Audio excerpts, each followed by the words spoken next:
जंगल का खोया खजाना। गांव के पास एक घना जंगल था जिसके बारे में कई रहस्यमयी कहानियां प्रचलित थीं। लोगों का मानना था कि वहां एक पुराना खजाना छिपा हुआ है, लेकिन कोई भी अब तक उसे खोज नहीं पाया।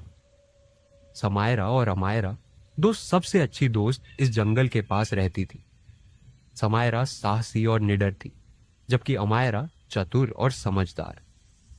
दोनों ने हमेशा एक दूसरे के साथ हर मुश्किल में साथ निभाया था।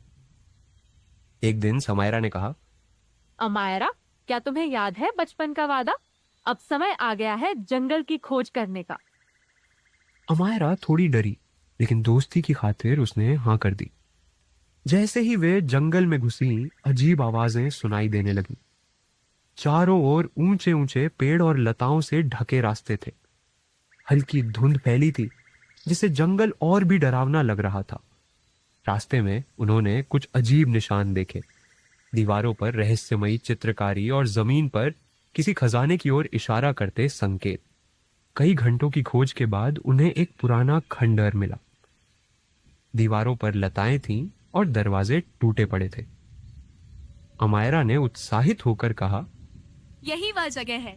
जैसे ही उन्होंने अंदर प्रवेश किया, अंधेरे में एक गहरी सुरंग मिली। सुरंग के भीतर दीवारों पर पुरानी चित्रकारी थी, जो उनके साहस की परीक्षा ले रही थी।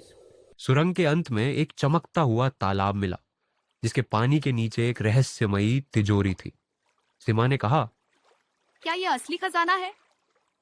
जैसे ही वे खजाने की ओर बढ़ी, एक रहस्यमयी आवाज गूंज उठी, क्या तुम इस खजाने के लायक हो?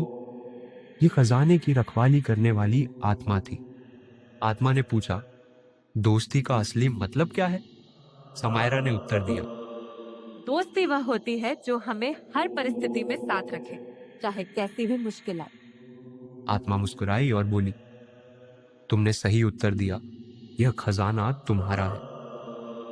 तिजोरी खुल गई और उसमें बेशकीमती हीरे और सोने के सिक्के चमक उठे। समायरा और अमायरा जंगल से बाहर निकली, लेकिन उनके साथ असली खजाना सिर्फ सोना चांदी नहीं, बल्कि उनकी दोस्ती और साहस का अनुभव था। यह कहानी हमें यही बताती है कि सच्ची दोस्ती और साहस से ही असली खजाने तक पहुंचा जा सकता है। असली जीत सोने चांदी में नहीं, बल्कि एक दूसरे के साथ खड़े रहने में होती है।